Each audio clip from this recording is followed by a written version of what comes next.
Thanks so much for joining us. I'm Lorelei Shamayo, and this is MeWe Fairs for energizing body, mind, heart, and soul.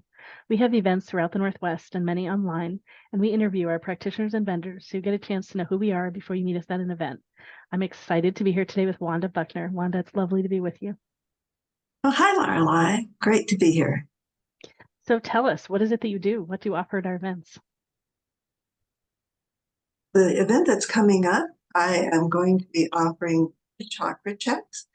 Everybody would be interested to know if their chakras are flowing freely and fully so that they can have full energetic support for their personal healing. It's quick and easy to do. Not only can I do it for you, but show me a picture of your animal and I can check their chakras too. In addition to that, I'll be offering a free copy of my book, Choosing Energy Therapy.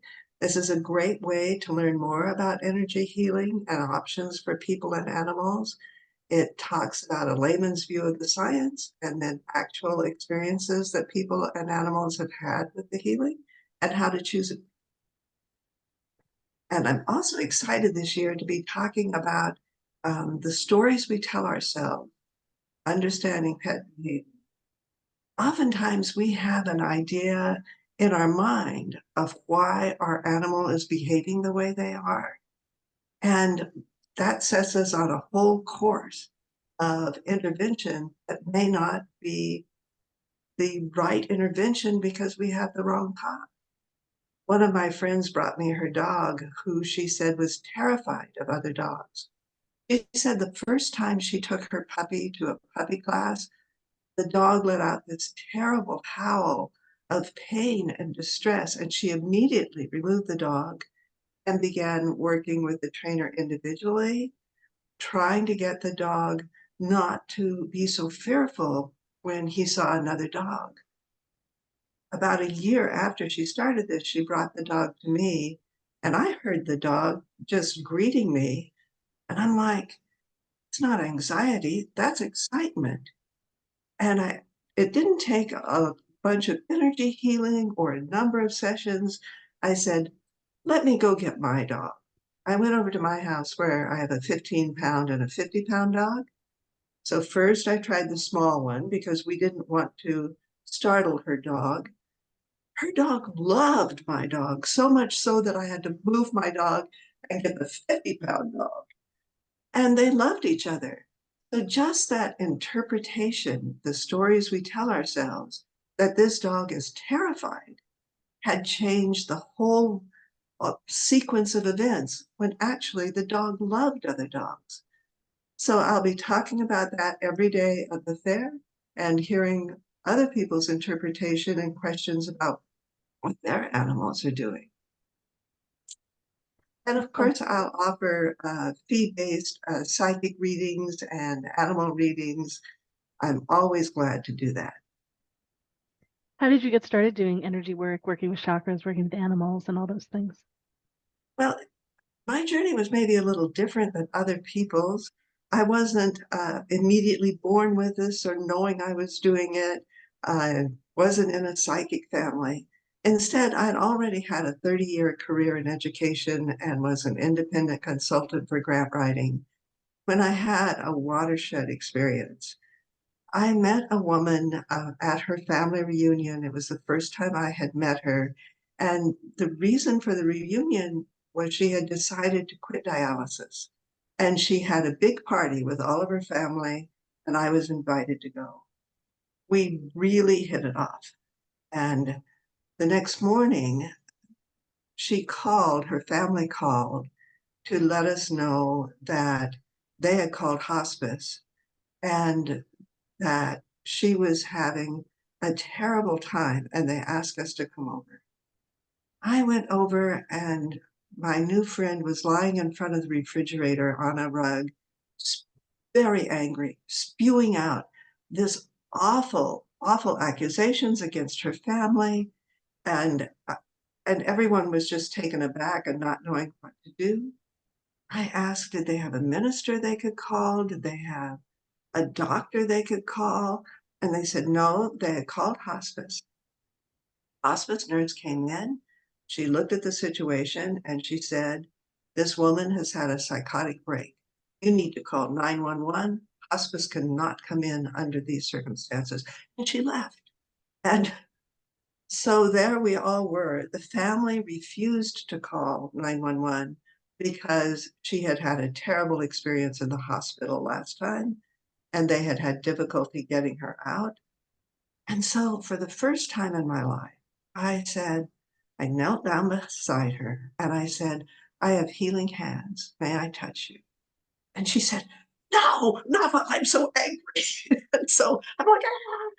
And but I was able to talk to her, and the men picked up the rug she was lying on and brought it over to the couch.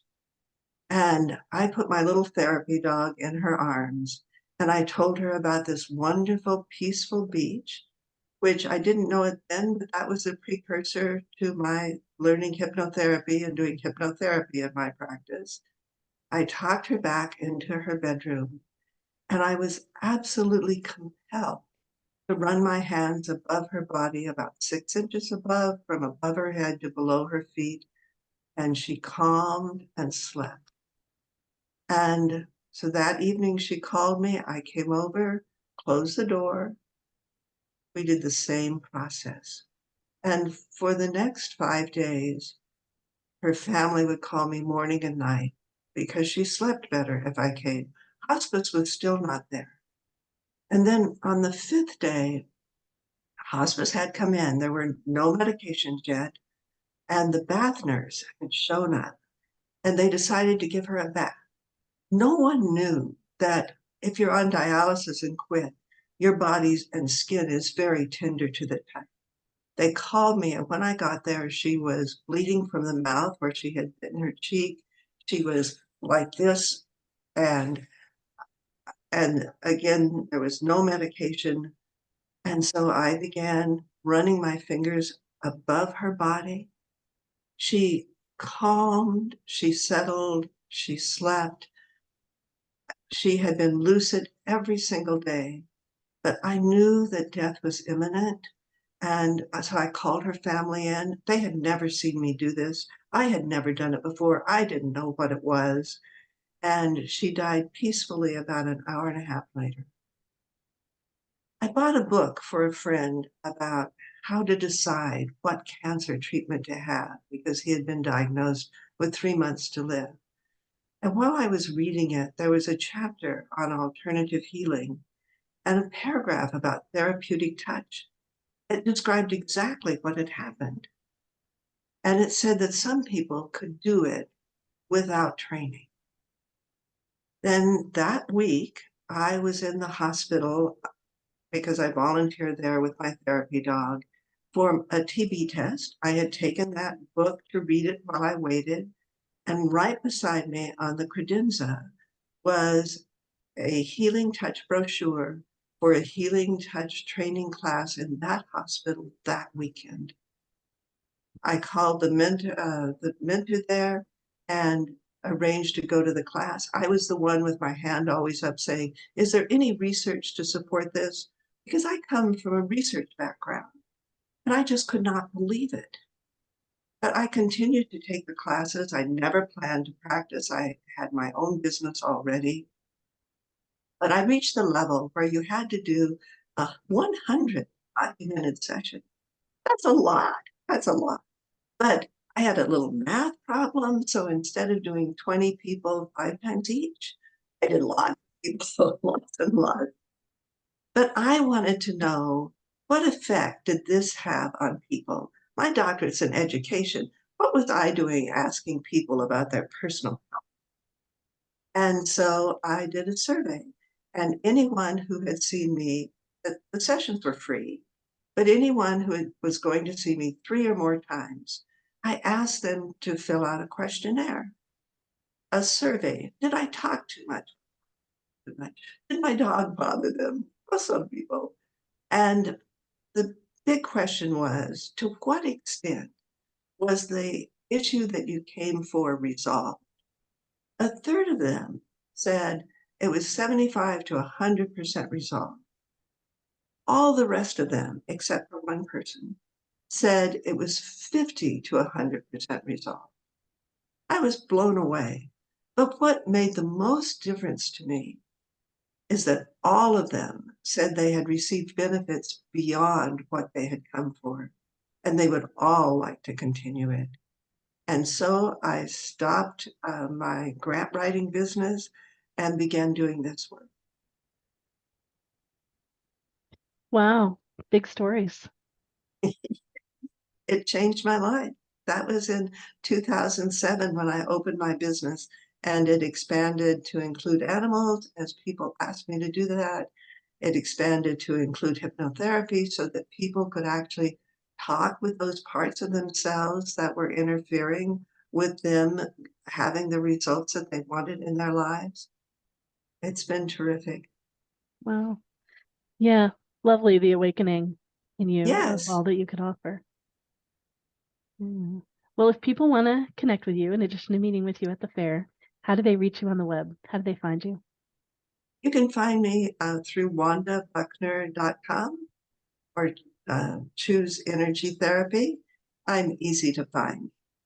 And there is a book button. I do offer, outside of the fair, I offer free consults for people who are new clients so that they can connect with me and see if what they want and what I offer are a match. And then we work together, whether it's people or animals, repair the past, heal the present, and embrace the future. I work across the US and in other countries.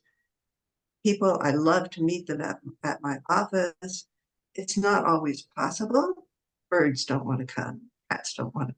Dogs are excited to come. Horses, not so much. It's a big problem to move them. So a lot of my work is distance. A lot of it is also in person. I'm here in Okay. Olympia, Washington. Great, great. Well, thank you so much. It's been lovely having you. I'm excited to have you at the fair. I'm looking forward to, yeah, supporting, connecting more community. For all of you I'm listening and excited to be watching, there.